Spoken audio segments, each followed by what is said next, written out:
Good evening, everyone. Welcome to tonight's lecture. My name is Dolores Donnelly, Community Development Officer with Armagh City, Banbridge and Craigavon Borough Council. This lecture series has been made possible through the part financing of the Community Development Good Relations Programme within Council by the Executive Office of Northern Ireland. I'd like to welcome tonight our guest speaker, Judy Bolger. Her topic tonight is mothering and infant feeding in the workhouse during the Great Irish Famine. Welcome, Judy. Thanks, Dolores. Okay, so I'm going to open up with a little story taken from the Royal Commission into the Poor Classes in Ireland in 1836. And it states, occasional labour, wife and 5 children, cabin of 1 room with a chimney, and a hole in the wall for a window, roof bad and propped up, 1 bedstead, bed of straw with an old blanket. Almost bare walls, man 34 years of age, but looks 50. He is naked and in rags, and he is a living picture of a constant state of starvation. His wife, who has suckled her last infant until it is now 17 months old, from the want of proper food to wean and feed it on, although her health has greatly suffered already from it, has now, tempted by the necessities of her family, undertaken to suckle a natural child brought to her this morning, for which she is to be paid £4 a year. So this little snippet of family life in pre-famine Ireland, taken from the inquiry into the poor on the eve of the famine, is striking. And it demonstrates women's ability to commodify their bodies and their motherhood to provide for their families during periods of extreme poverty. And like I was just saying there a minute ago, my PhD research explores the experiences of women and motherhood in the late 19th century, closer to after the famine. But for tonight, I'd like to give an overview of the institutional care that infants and mothers experienced throughout the whole century, but with a particular focus on the workhouse. And this is probably also what sparked my interest, until the 20th century, breast milk was the medically preferred best source of nutrients for babies. But unlike what you're told that everyone did it back in the day, it did not always work for everyone. So in incidences when mothers could not feed their babies themselves, the medically prescribed alternative was to have another woman do it, or a wet nurse. Thus, in an institutional setting, the care of infants was deeply dependent on the availability of wet nurses. This paper will give an overview of the infant feeding practices of the period to highlight the complexity of administering relief for babies within the workhouse.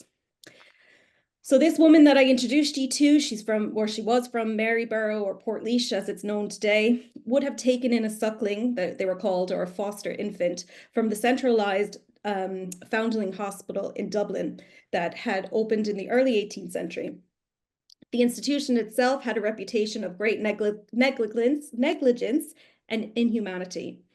Valerie Fidel argues that the history of the Dublin Foundling Hospital is one of corruption, embezzlement, inept management, appalling hygiene, and general disregard for the lives of the infants that it took in. When a baby was abandoned at the institution, it was provided with immediate care and then fostered out to a country wet nurse like the lady we met at the beginning. A devastatingly high and consistent infant mortality rate resulted in many commissioner reports and parliamentary inquiries into the Dublin Hospital during the early 19th century.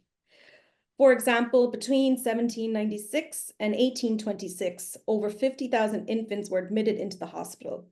So over 50,000 infants in a quarter of a century. Of these admissions, it was noted that at least 25,000 had died while they were out in the country with the wet nurses. Such an alarming rate of infant mortality was considered by the commissioners as an obvious result of the failings of the hospital. Specifically, it was thought that the practice of transporting the newborn infant from the remote areas in the country to the hospital by those who could not act as a wet nurse on the journey contributed to the high rate of infant death. As such, many infants arrived in such a deplorable state that they died shortly after admission, or they developed diseases from the cold and neglect. So they never developed properly after the journey. That's just a picture of the Dublin Foundling Hospital. It eventually got turned into the South Dublin workhouse. But anyway, upon inspection into the hospital, the commissioners asserted that the rate of death was actually inaccurate because a number of the children reported as having died out with the country wet nurses were merely retained by the nurses and adopted into the family without the family acknowledging or making official notification to the hospital. So it was argued, so children who were recorded as dead were those who had not presented back to the hospital for 3 years. But to prove death, the nurse had to send up a certificate signed by a clergyman, and she'd receive her last payment. Of the 25,000 children that had been reported as dying, they only had 16,000 death certs. So they were arguing or justifying their position by saying at least 10,000 children, there was no proof of death and that they must have been absorbed into the family. However, the hospital's registrar was not as optimistic about the actual rate of infant death. He argued that in many cases, when the death of a child had actually taken place and no death cert was produced, it was because it wasn't really worth the nurses' bother by the time they got the death cert sent up and to get their salary. So he kind of explained that usually when the wet nurse would take a baby, they would get 1 month's wages up front, and that often they never heard back from the nurse. So they assumed that most of them died during that first month. So the practice of using country wet nurses continued until the closure of the hospital in 1830. Mark B. Rowe's recent research into the hospital found throughout its history that approximately 127,000 children were admitted into the institution, and he argues that between 80 to 100,000 died. So the care of infants, after the closure of the Dublin workhouse and the establishment of the Irish Poor Law, the care of the infants came under the workhouse's remit. And I'm sure you all know a good bit about the workhouse system, but I might just gloss over a few bits of the procedures about how it operated in terms of infants before I go into some of my case studies. So for almost its 100-year lifespan, the Irish Poor Law existed in a continuous state of discontent. Recent histories have highlighted that the Irish Poor Law was complex, multifaceted, and marked with class and gender prejudices. Following the establishment of the new English Poor Law in 1834, and after the extensive commission into the state of poverty, like I discussed there with that wet nurse in the 1830s, the new Irish Poor Law Relief Act in 1838 saw all previous systems abolished in favor of the workhouse. These institutions, that's a surviving one in Offaly, were erected in unison, as you all probably know, with ultimately 163 being spotted across the country. All constructed in uniform, dotted the landscape as sites of relief and were physical manifestations of the Victorian state's effort to contain and alleviate both urban and rural destitution. Within these buildings, the organizations of the interior imposed a semblance of order on the lives disrupted by poverty and distress. As such, the physical edifex of the workhouse was a symbolic reminder of the upper class's attempts to civilize the unruly poor through legislation, rigorous daily life, and control within the institution. The concept of the Irish Poor Law, again, like I'm sure many of you already know, was centered upon the Malthus outlook towards poverty. In this context, admission into the workhouse was based upon a test of destitution. It was believed that only those in dire needs would seek relief, thus stamping out any vagrants or those considered to be undeserving from abusing the system. Admission into the workhouse for women was effectively based on her marital status. A married woman was only admitted when accompanied by her husband or if she had been deserted. Children had to be admitted with their parents, but once admitted, they were segregated into the different children wards.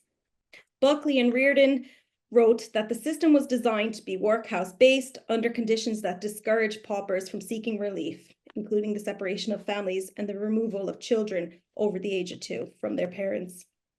Mothers to infants under the age of 2 were housed in the nurseries with their babies. In regards to abandoned or orphaned children, the Poor Law Commissioners advised the boards of guardians not to admit any children under the age of 3. It was believed that such children could not be cared for adequately within the institution and that they should be sent out to nurses. But as Virginia Crossman states, The problem, as they themselves admitted, was that once the poor law was established, local bodies that had previously looked after deserted children, such as grand juries and parish vestries, had ceased to do so. So consequently, the debate over boarding out or providing indoor relief for infants within the workhouse became a contentious issue that kind of plagued the system throughout the whole 19th century. But that's a topic for another day. But it's just important to remember that when we're trying to analyze the treatment of mothers and babies in the workhouse, that the system itself was not designed to look after them. So it was not designed to look after the admission of orphans or abandoned children, but it then became the main source of provision for them. Once admitted, the deserted infants were entitled to a wet nurse. In 1844, in the Antrim workhouse, when a pauper mother died shortly after giving birth, another recently delivered mother was given the suckling to feed. The medical officer reported that Anne McNally, a patient in consumption, had on the 4th of this month given birth to a child, and that in consequence of the very precarious state of the mother, he had directed that Jane Graham, another pauper recently confined, should take charge of and suckle the infant in addition to her own.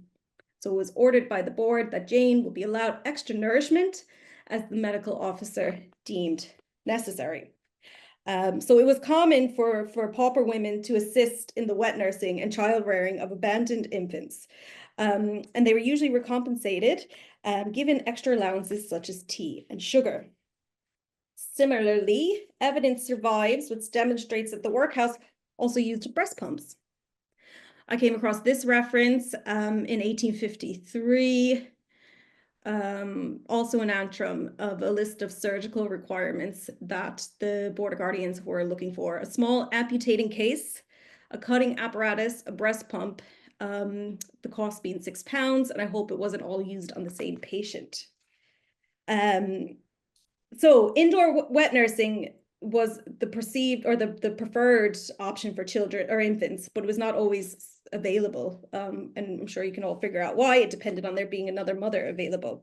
Dipla McLaughlin argues either because of the high mortality rate or the refusal of female inmates to nurse children, the practice came about to hire wet nurses. And I came across this advert from 1863. For the North Dublin Union, they were looking for wet nurses. A few wet nurses are required for orphan and deserted children. The rate of payment for each not to exceed £7 for the first year with clothing. The yearly allowance after that period will be £5 with clothing. Each applicant will be required to produce a certificate of character, and this ties into this idea of your morality being transmissible within your breast milk. It needs to be signed off by a clergyman and 2 ratepayers of the union.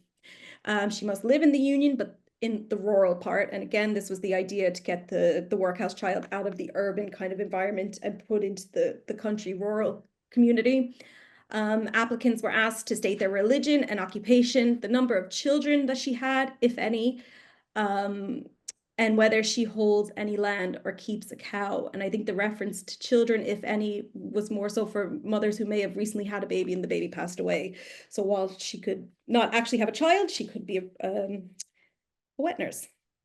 So this was 1863. 20 years prior, in the 1840s, the North Dublin Union Workhouse came under the attention of the Poor Law Commissioners, as it had been dubbed the Infant Slaughterhouse. And that's just a bird's eye view map of the North Dublin Union Workhouse.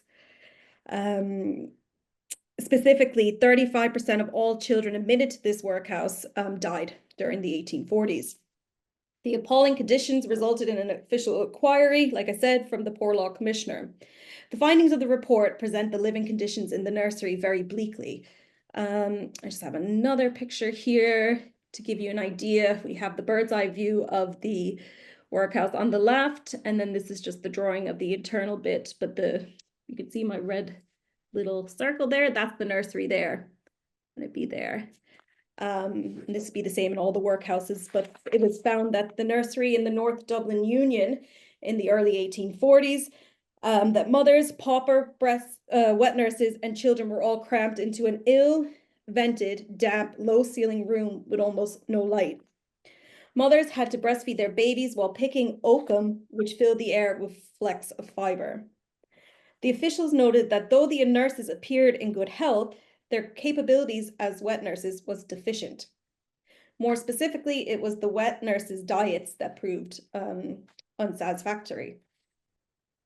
At the time of their report, the wet nurses were receiving 2 meals a day at 10 a.m., 4 p.m. Breakfast consisted of 2 pounds and a quarter of thick stirabout and a pint of sweet milk. For dinner, lactating women were allowed 3.5 pounds of potatoes and a pint of buttermilk. A few women under medical directions were afforded a pint of soup at dinner every Monday and Thursday. The officials reported that they examined the food and it all appeared to be of excellent quality. However, they believed that the period between when the lactating women got supper, which was 4 p.m., and then their bedtime at 10 o'clock, so 6-hour period, was too long for a wet nurse to go without food. So they suggested having another meal of milk gruel, and they suggested that lactating mother or women would have their main meal at 2 p.m. and then the enticing milk gruel at tea time between 8 or 9 o'clock. This arrangement, they believe, independently of its promoting a better supply of the parent's milk for the infant, would secure the bread and milk given out to the children being devoured by the mothers, because there's this perception that the lactating mothers, and I'll talk about it now in a minute when we move to Kilkenny, but there's this perception that lactating mothers and mothers of infants were taking food that was designed for the babies for themselves. Whether that's true or not, we don't know. So while these changes may have been a slight improvement to the previously poor arrangements, anyone here who has breastfed knows that regular meals and adequate water intake are vital for milk supply and the mother's health. These women were still not receiving sufficient nourishment for their roles and were at risk of malnourishment from excessive feeding. Further, it was determined that women within the workhouse, like the country wet nurse that we met at the outset, fed their babies far longer than was medically recommended. I know nowadays they say you should feed up to 2 years, but at this time the medical recommendation was up to 12 months. But the report reported that all children up to the age of 2 were at their mother's breasts in the North Dublin Union workhouse. While weaning practices were diverse during the period, the consensus within the medical literature was for mothers to breastfeed only until the baby's first birthday. Irish obstetrician Fleetwood Churchill discussed the contemporary medical attitude towards weaning in his writings and explained that it was generally believed that nursing prolonged 12 months was unnecessary for the child and positively injurious to the mother in most cases. Again, because they're highly undernourished, the mothers. So prolonging the weaning just made it more difficult for their own health. So, however, in the workhouse, mothers were not afforded with appropriate solid food to wean their infants, which impacted on the mother and the baby's health. The demand to excessively feed have physical consequences on a woman's body, and evidence from studies regarding enslaved wet nurses elaborate on such conditions. Emily West and J.R. Knightley described the life of an exploited wet nurse in their study of the practice in the antebellum South. They noted that wet nurses lived under a constant pressure to breastfeed, risking sore breasts, meningitis, and cracked and bleeding nipples while being isolated from the degree of camaraderie permitted to the other slaves. While the breastfeeding paupers in the Dublin workhouse were not enslaved, I think we could come to similar conclusions about the physical repercussions that they must have experienced from excessive breastfeeding. Okay, so in Kilkenny then, we're going to move on. And as I mentioned at the outset, women's lived experiences in the workhouse or other periods of history, especially poor women, are notoriously difficult to take from the records. But this study that was done in Kilkenny offers nuanced research into skeletal remains that provides us with insight about mothering that the sources cannot. So this is the work of Johnny Gieber, who's a he did bioarchaeological work on the mass graves that were found when they were constructing a shopping centre in Kilkenny, which is built now on the old workhouse that you see there on the right. They found over a pit of over 900 bodies. that they dated to the famine. He used skeletal analysis of a mass burial site from the Kilkenny workhouse, which was discovered during the erection of a shopping centre. Through archaeological science, Geber was capable of determining the infants' diets, as breastfed babies essentially live off human tissue and have a higher level of nitrogen value within their bone. Geber's work aligns with evidence that's been done in other workhouse digs by archaeologist Julia Beaumont. So whilst high levels of nitrogen had previously been thought of as a sign of good nourishment, in actual fact, it indicated that starving mothers were using their bodies to death to produce milk for their babies. Geber's study is fascinating in more ways than one, but in particular, as he notes, archaeology and bioarchaeology are unique in the sense that they enable the first study that gives insight into the famine from the perspective of the non-survivors. Geber found that infants who died in the Kilkenny workhouse were more severely affected by growth retardation than older children, and this was likely to have been a direct consequence of famine-induced stress. As they were probably conceived during famine, their mothers were malnourished as well. So he actually noticed difference in the smaller children's development compared to the older bodies that they had found, older children. And these results, according to Geber, may mean that in relative terms, newborns and infants, together with their mothers, may have been the most vulnerable group of all during the Great Irish Famine. Like the North Dublin workhouse, reports from the Kilkenny Union during the famine period demonstrate the bleak living conditions of the mothers within the workhouse. We are told in 1848 that though the sheds in the adult female yard afford considerable advantages as a nursery and as day rooms for some classes, they were completely overcrowded. The report continued that in one of these sheds, there were 54 nurses, having one child each. About a dozen infants were nursed by women who weren't their mothers. Many of the infants, and this is all quotations, many of the infants looked badly. The reporter could not perceive much difference, if any, between those who had mothers and those who did not. It was stated by the matron that some of the nurses eat or give the infants food, like I said, away, or eat it themselves, and the officials directed the matron then to supervise feeding, and if she's too busy, to have someone else do it. One of the most harrowing findings of Geber's work relates to infants suffering from the disease of scurries. Geber noted that suffering from scurries may have also affected the ability of these infants to cope and survive the famine in other ways. The disease is potentially extremely painful, and this may have been particularly true for newborns and infants who were nursed by their mothers, as it would have impacted with their ability to latch on.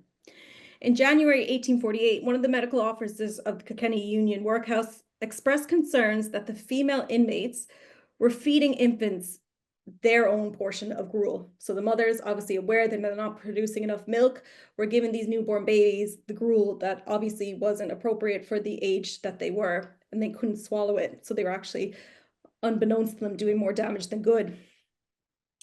And that's what they thought was making the infant mortality rate so high in Kilkenny. However, Geber's work suggests that the high rate of infant mortality may have been a consequence of the scurries, like I mentioned, as he said, to suckle and feed from the breast may have been just too painful for the babies. So basically a kind of no-win situation for the mothers or the babies.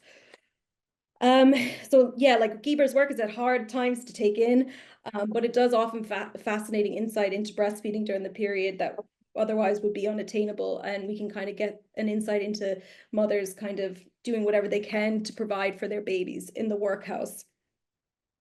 And that kind of contradicts the narratives that poor mothers during the period didn't love their children because of the high infant mortality rate, but it was not the case. Importantly, Geber argues that while we tend to look back at these institutions with great skepticism, and rightly so in many cases, he says that there's some good characteristics of the establishment, and he says that lightly, but he did say that in the archaeological dig, all the bodies had were buried in coffins. So it wasn't just a mass pit with there was dignity in the burial practices, which people outside the workhouse might not have been able to afford. So he said all the bodies were buried in individual coffins except one, and that was a mother with her own baby who were buried together. So again, it's very sad stuff, but really, really interesting. And it's amazing how that kind of research can challenge some of the stuff that we read on the surviving sources. But evidence of unsupported mothers outside of the walls of the workhouse depict the dire conditions, which show that the workhouse was a lifeline for some. And this is a journal article, a Freeman's newspaper article I came across from 1847. And it said it described a truly afflicting spectacle of a mother who had apparently died whilst trying to suckle a female infant, which was still endeavoring to draw the life stream from her breast on the sense of the corpse.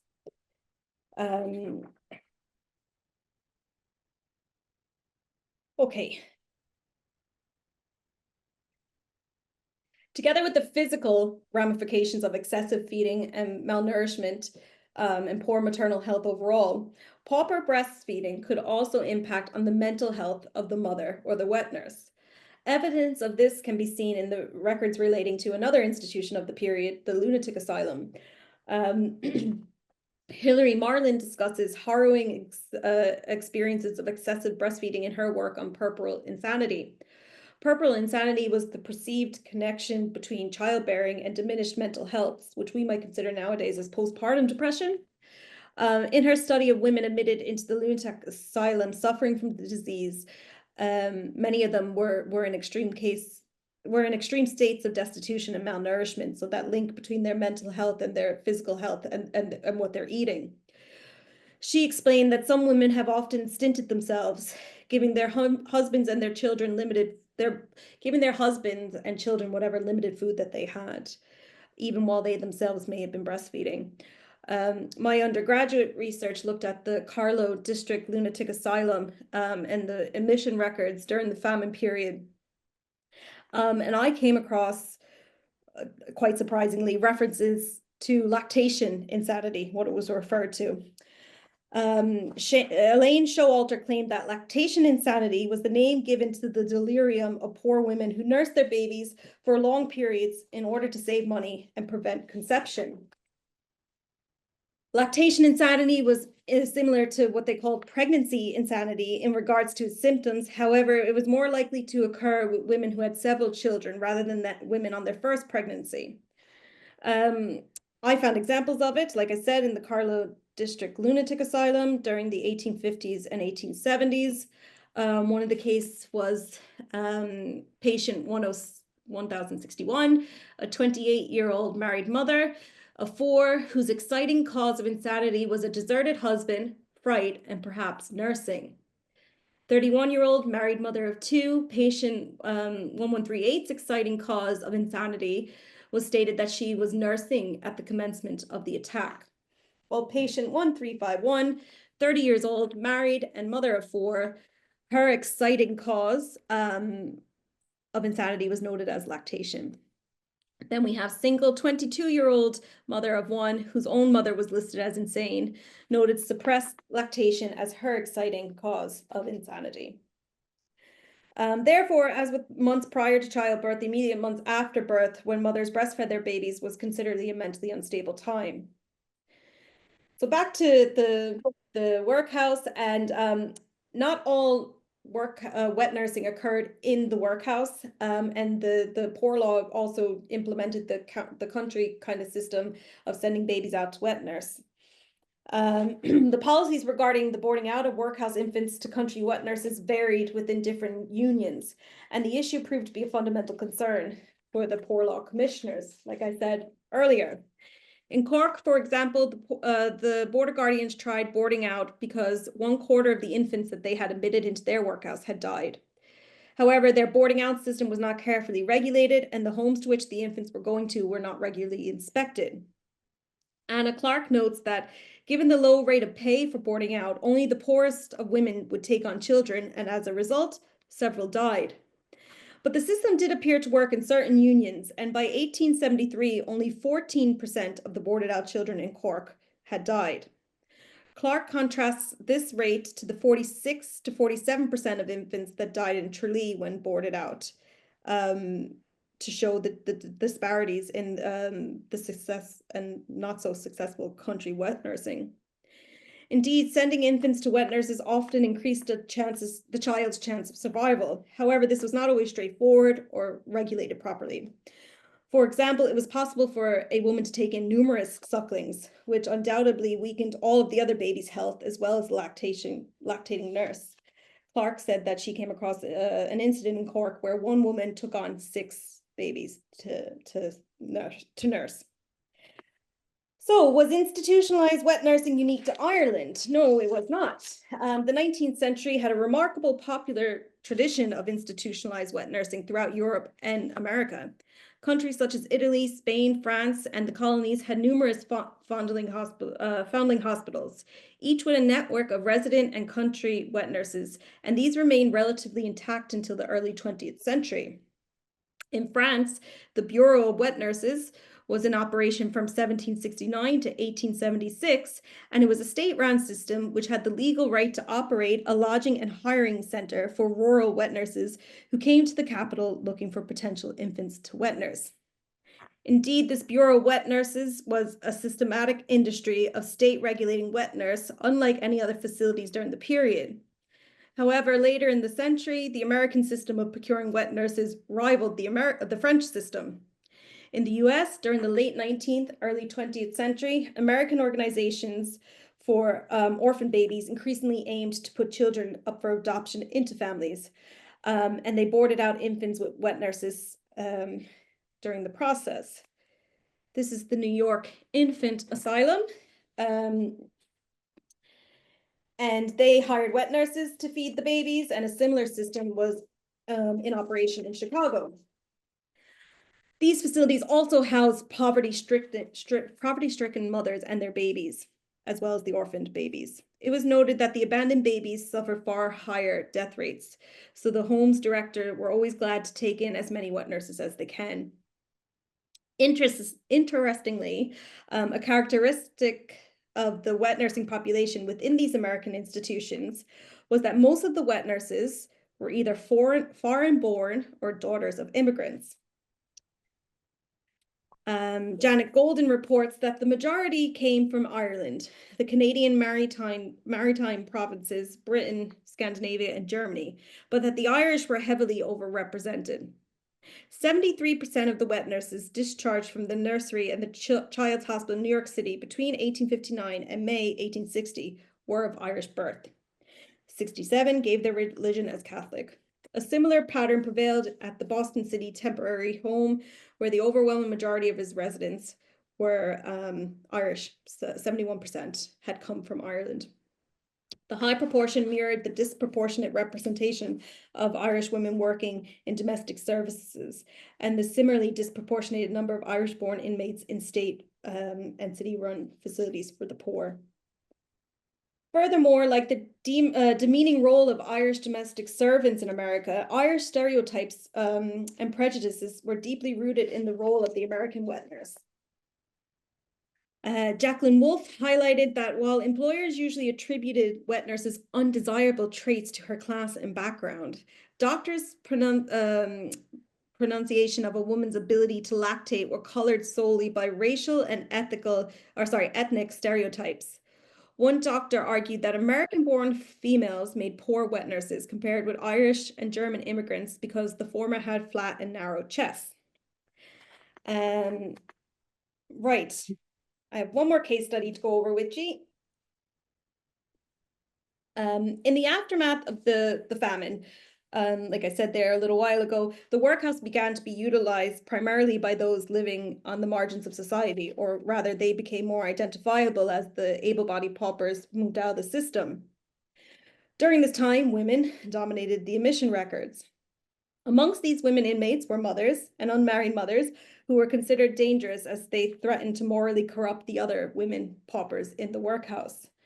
Virginia Crossman's work determined that though some unwed mothers warranted a degree of sympathy from the male authorities within the workhouse, they only got it if they presented themselves as being a victim of male lust. She further argues that women who appeared too assertive or shamelessly did not qualify from any treatment, from any sympathy, and were treated poorly by the workhouse officials and the Board of Guardians. The late 19th century saw the transformation of the Poor Law Administration in Ireland, where the centralised bodies became more localised.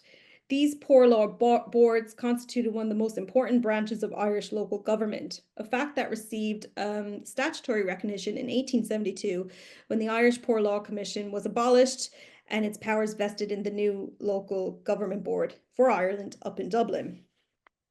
For pauper women, this meant a further degree of vulnerability was placed upon their social status. This was intensified when such a woman was a mother. As Dylan McLaughlin argues, there was a certain vulnerability about these pauper women, though it was not just the artificial vulnerability of timid, weak, and helpless women written about in the romantic journals of the time. Rather, it was their vulnerability to unscrupulous men in positions of power, whilst burdened with pregnancy and weakness from childbirth and nursing. And I'm going to talk about one such woman. I came across a woman called Ellen Doughton, who was charged with child desertion in the Listowel Petty Sessions in February 1870. She was 21 years old and an unmarried mother when her baby daughter Bridget died. She had been transferred to the Listowel workhouse from the jail when the baby was 2 days old. No information survives regarding why she was in the jail, but this was not her first run-in with the law, as she was arrested at the age of 16 with her sister Johanna for stealing potatoes. But for this workhouse offence where I came across her, the Irish Examiner reported, it appeared that the defendant was charged with having disobeyed the master and medical officer of the workhouse in refusing to suckle and give material care to her infant. The baby died in the workhouse when it was only 2 days old after she had been transported from the jail. The master of the workhouse, J.P. Lavin, told the court that the defendant positively refused to allow her child ever to be brought near her. And from the moment she entered the workhouse until the child died, she never suckled or cared for the child, though being repeatedly commanded to do so. When baby Bridget died of convulsions, Lavin thought it was his duty to bring Ellen's inhumanity under the notice of the board. The presiding Board of Guardian, Magistrate Hatchell, replied to the master's charge that he had never heard of such atrocious and brutal conduct on the part of a parent. He then spoke directly to Ellen and told her that she might have been tried for murder and that her conduct was nothing short of infanticide. When Ellen was asked to defend herself, she replied that she was so very ill that she was not able to mind the child. And if it died, it was not she who caused her death, as it would have been as likely to die with her as any other nurse. She then questioned the master and asked him why she deserved him to be so hard against her, and then claimed that he was against every pauper in the workhouse. The guardians then sought to determine if a coroner's report was carried out on the deceased child, but the master informed the court that the medical officer at the time did not think one was needed. As a result, the guardian said that they could only try her for refusing to obey the master's orders. As a result, Ellen was sentenced to 1 month's prison with hard labor. And that's just an image there from the Cork City Jail, where they randomly had a mother breastfeeding her baby, as it was normal for mothers to bring their babies into jail with them as well. So that's possibly what Ellen would have experienced. This illuminating case is important for many reasons. Unlike all the typical pauper women I come across, Ellen is an example of a recently delivered woman who refused to breastfeed her baby. The exact reasons why she did not maternally feed her baby are hard to determine. Though she mentioned being too ill to look after the baby, it cannot be known whether she was physically or mentally suffering. But considering the contemporary disease of purple insanity that I discussed earlier, it placed non-maternal feelings as the chief symptom. It's possible that she was ill from childbirth or was suffering from what we would consider postnatal depression now. or she was probably severely malnourished and taken aback after the delivery.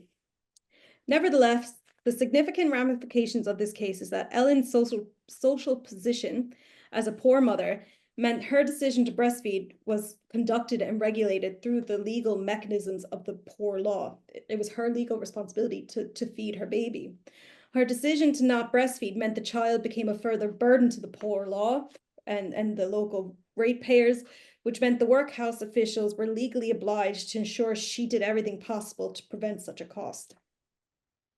In her article regarding the rape of an individual woman during the Irish Revolutionary period, Lindsay Erna Byrne argues that individual in history can be resurrected to heighten our historical understanding of broader patterns. With that in mind, Ellen Doughton should therefore be considered as representative of the vulnerable position poor mothers existed in during the period, as their ability to mother was often construed for them. Her brief record in history demonstrates that mothers during the 19th century could be prone to state supervision, surveillance, and correction for the poorer classes. So just to finish up then, in his 1928 interview with the National Folklore Collection, John McAuliffe stated that when he was a boy during the latter half of the 19th century, there was no talk of bottles to rear children. And indeed, I would agree. However, infant feeding habits during the period were not void of controversy, but rather they were topical concerns which often held class-ridden stipulations.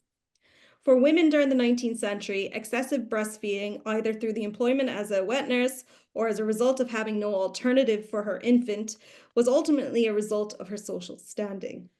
Furthermore, women who could not financially provide for themselves had to mother within the workhouse, where breastfeeding their infants was deemed a requirement, not an option. As the case study from Kerry shows, the poor law authorities penalized a poor mother for her refusal to breastfeed. This unique incident highlights that the legal mechanisms put into place by the poor law often punish the poor, including poor mothers, for their vulnerable social position. Ultimately, 19th century Irish breastfeeding, though a biological ability, was a class-sanctioned experience. Thank you.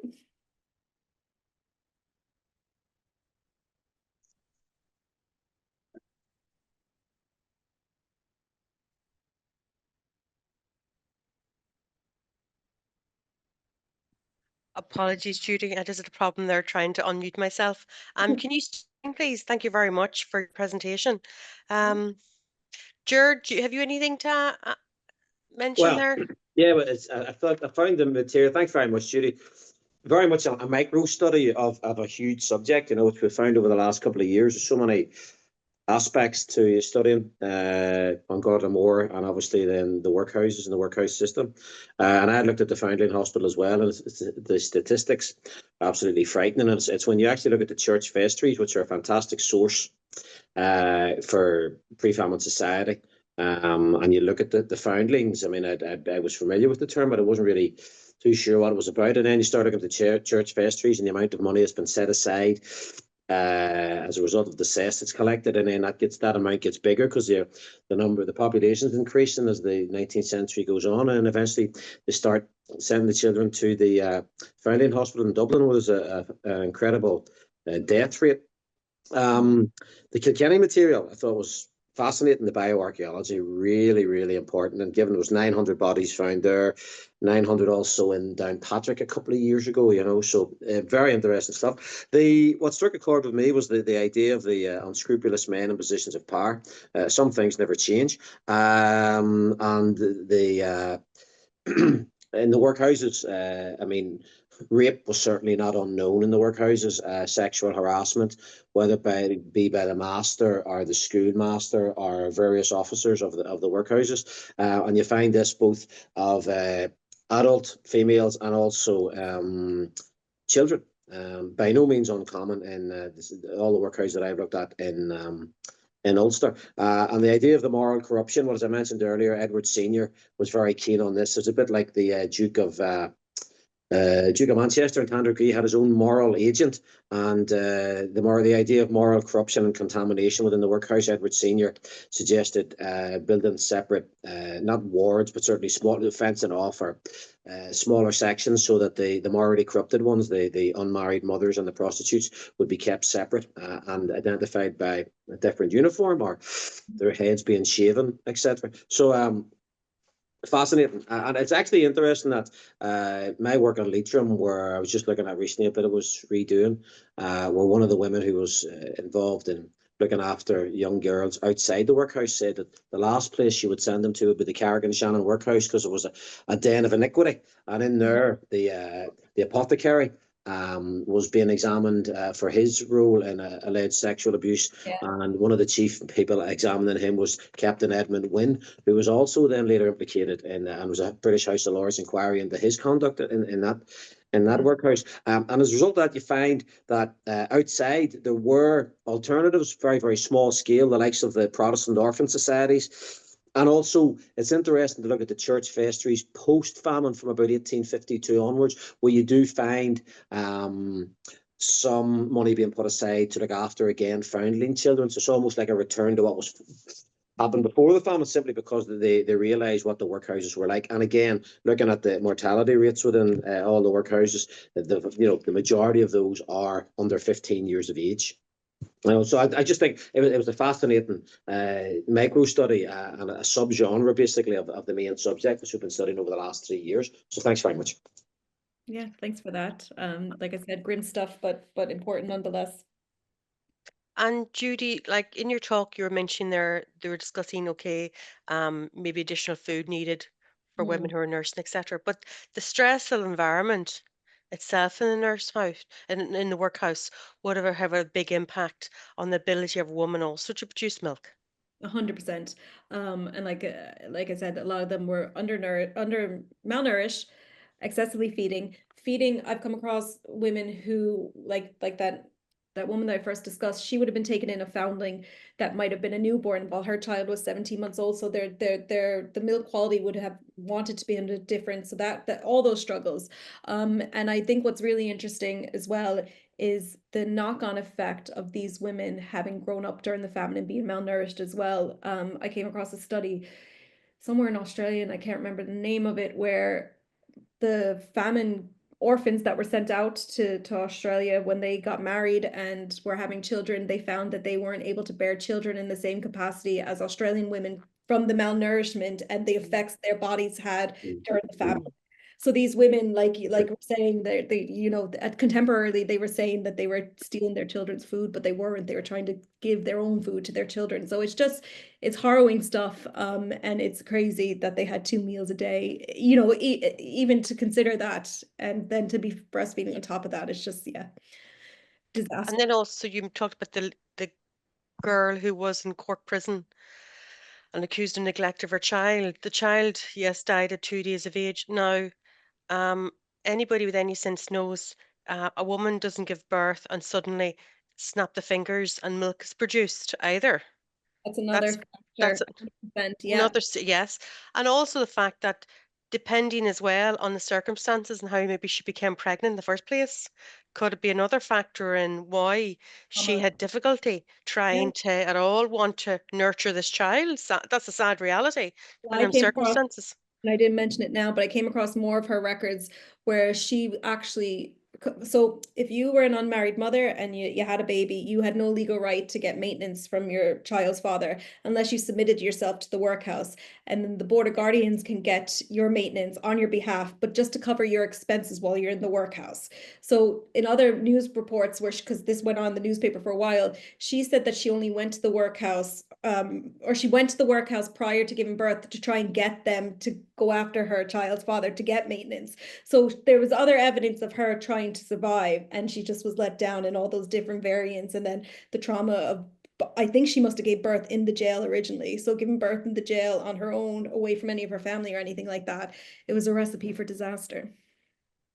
And most outside the workhouse setting, women who were wet nurses, they were doing it for economic reasons. Nobody was doing it I'm sure out of just general goodwill, there are women in our society today who will offer Well, you'd be to, surprised. but Yeah, no, you would be surprised. I came across my master's research looked at lower class breastfeeding and then upper class breastfeeding, and I came across this couple from Dublin, a wealthy couple, and she had a hired wet nurse, and I found letters between her and her husband who was away working, and she talked about sending her wet nurse down to Susie's down the road when their child was sick to, again, commodifying the woman, but she was sending that woman down for medicinal purposes to use her wet nurse for someone else. So there was that kind of that was exploit. Was that maybe potentially from my eyes and my viewpoint in today, a still exploitation of the wet nurse herself, though, in that case. So 100%. She was wet. Yeah. I haven't come across like, did many actually, like, suppose what I'm trying to think of is, um there was an economic factor for most behind it to do it. And I would presume as well, where babies were sent out, especially babies sent out to a wet nurse, um, depending on the circumstances that wet nurse was living in, her other pressures, um, the chances of a child surviving, a child needs more than just being fed as well, to survive. Yeah, 100%. I've come across some nice stories where Mm. this woman took in a child and then petitioned the court to keep the child because she absorbed him into her family. So I have come across those rarely. But yeah, 100% it was a source of income for some wet nurses. And then the baby was missing out on that kind of connection with their own mother. Um, that's why like the upper class couple that I came across, she talked about when they were looking for a wet nurse for their child, the suitable candidate she brought to her own doctor, and the doctor examined her mouth, examined her own baby, examined her moral health. So wealthier women would have done a lot of background check for the women that they kind of brought in. But you also have to think of, and I mentioned the wet nurses in the slave wet nurses in America. These mothers were sacrificing, unless their baby had passed away, but they were oftentimes sacrificing breast milk for their own babies, for their hired baby as well. So that brings in a whole kind of, like we said, exploitation, commodification aspect of it. And major stress on her body, Yeah, in the long term as well. yeah, yeah, yeah. Very sad. George, do you have anything to add? No, not really. No, it's just it really is interesting. I suppose listening to the two of you talking, it's one of those fields where maybe you don't have to be a female to study it, but it certainly does help if you are, and it's Yeah, you definitely have a different degree of empathy, I think, don't you? I think so. Yeah, definitely. I think so. I mean, you can study. You can look at the workhouses, and you can look at the petty sessions and the newspaper reports, and you can the outrage papers and cases of infanticide, and it's always the woman or cases I've come across where the constabulary is looking for the what they call the unnatural mother of a child that was found dead. And then the rape cases where the witnesses for the prosecution are just pulled asunder in court and humiliated. And again, it's that sort of unscrupulous men in positions of power aspect, So, but again, I think when listening to yourselves, there's certain aspects where I think you need to be a female to actually understand the biological constraints. And it must have been so tough being in the workhouse. I mean, it's interesting when I'm looking at the records, you're looking at dietary changes, and it's very rare you would see for children under 2 years differences in the dietary, but I haven't really come across much where they're talking about children like you are there, with nurse or at nurse and with wet nurses, So I don't know if you come across much that, but certainly 1846, 7, and 8, there doesn't seem to be much of a differentiation in terms of the dietary. No, I've come across on a few of the reports a different diet for the wet nurse. All right. And I found them in the Dublin Foundling hospital as well. But like I said, what they got extra was very, very meager. Yeah, yeah, Not suitable for what they were undertaking. yeah, So absolutely. And there's also the aspect associated with this is the bonding and the psychological development of the child being in that relationship of being fed by, well, ideally its mother, and that a baby child or young child not having that connection. that in itself, and the impact on its development there as well. There was Where we can awareness of see that, which is really sad as well. Like there was an awareness in it's the a medical. recent development in our knowledge of development of the importance of the early year, early year development and all. We know so much more about it now, and then Yeah. they wouldn't have. And very sad. Yeah. Yeah, it is. Yeah, it is very sad. And it is. And like I said to you, the fact that it was the precursor of what was to come, like Jar said about the way they went, the separation of immoral women into separate wards. You know, I look at the later period where there was the Poor Law Commission in 1906. They wanted to establish separate institutions for such women. And there's all talk from men in positions of power, but also upper class women that by this time were on the boards and had an involvement as well, saying yes, when the woman falls, or girl, they're always referred to as girls, when she falls, she should go to a separate institution and she should be kept with her baby for 12 months to feed the baby, and then the baby should be taken off her until she could prove her character. So like that kind of like contradictory understanding of like the importance of the mother and maternal bond, but then at the same time saying, okay, but we're going to take your child away because you've fallen and you don't have a right to be a parent. But in some ways, they also recognized the importance of mother when women at the time were allowed to take their children into prison Yes, for exactly. the first number of years. Yeah, that's it. So it And is. then that later changed. Then the children wouldn't join their mother in prison. So yeah, there's a bit of contradiction there in some ways as well. Yeah, no, it is. And oftentimes, like, as I have loads more case studies.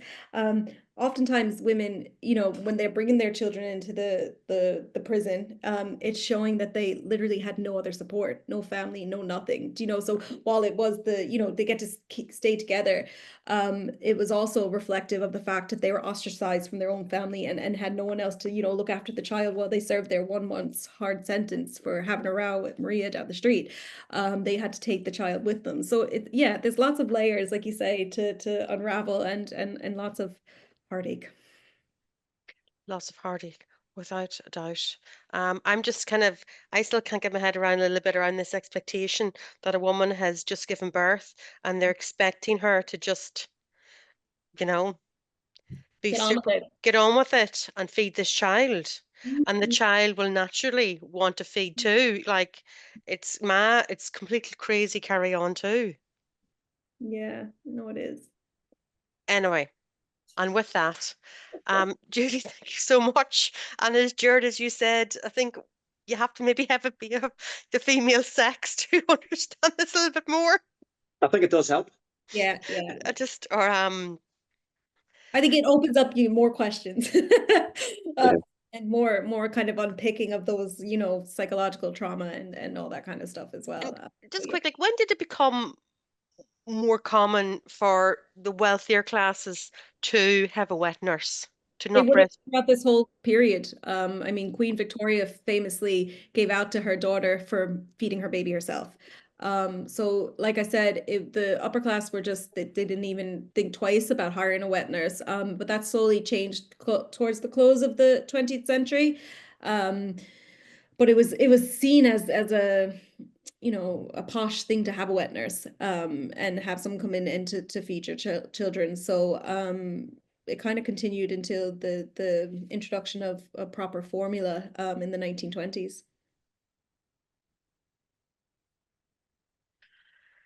Yeah, lots to think about. Jared, do you have anything else to add from the No, it was male just to perspective? reassure Judy. So, well, no, but just to reassure Judy, yeah, it was grim, but it wasn't as grim as last year's talk, which was about suicide during the famine. You know, I mean that was grim. Yeah. Oh, but I do still think it's extremely grim when there's a statement of a child trying to suckle its dead mother. No, but yeah, but then you also have to take it with a pinch of salt that it's from the Freeman's Journal and it, you know, could have been sensationalized a Yeah. little bit. But yeah, 100%. Let's be realistic though. There must have been still some harrowing cases of, a mother, you know, and yeah, And all that archaeological work shows that. That's Mm. what's so interesting about it. You know, those records are just so, or that research is just, it just. For the cases of people who died who weren't in the workhouse, especially disease or something took them and they had a child looking their children, yeah, just harrowing. I'm sure harrowing instances, a lot of harrowing stuff too. But yes, as Jared just said, yeah, last year's talk on suicide was very interesting and yeah, it was heavy going as well. Very definitely a heavy conversation, you know. The famine's never really fun, I'm afraid. No, I think we had a little bit of dark humor in that one last year because it was so heavy. You had no choice. But listen, Judy, thank you so much for joining us tonight. Great, Um, thanks. I think we'll finish up there, you know. It's definitely another perspective on the whole aspect of the famine period Mhm. and people trying to survive. Yeah. Yeah, thanks very much. And it's a man's world. I told you something's never changed. I'll take that out of my recording. I better, you know, have to edit that out. But I just think I suppose first up this whole aspect of, as you say, women feeding multiple children of multiple ages, completely malnourished themselves, the psychological aspect, very stressful environment. It's just harrowing, really. It is, though. I as how I um just the stress involved, like you talk, yeah, yeah, it's just harrowing, really. Just But as like I you said, I mentioned kind there, but women who were enslaved and all, like of, just that the psychological aspect, the pressure, psychological pressure involved. Um, 100%. And what I think is important about this research, though, is that, and someone only just said this to me recently, oh, but didn't poor women or not, didn't women not love their children? Isn't there this perception that women, because they lost so many children and, you know, up until the 1950s, one in so many had died, isn't there this perception that poor women didn't love their children as much because they had lost them? And like, I think that I like to be able to dispute that and say, you know, like we like just because they had these harrowing experiences and infant death was so much more common than it was today, they were still women who were doing their best to kind of provide for their babies and love them in the capacity that they could and give them what they could, literally to their death. yeah, you don't get used to losing your children. No, and that's No, that's this notion, yeah. because it was so common, it's so common. Oh, people took it for granted. This is part of life's journey. No, you lost. Yeah, Yeah, and yeah. so I think that's the only positive to take from this, is there are examples of women literally like breastfeeding to their death to provide whatever they can for their baby, and probably other orphan babies as well, you know. Yeah. Judy, thank you so much. Thank you.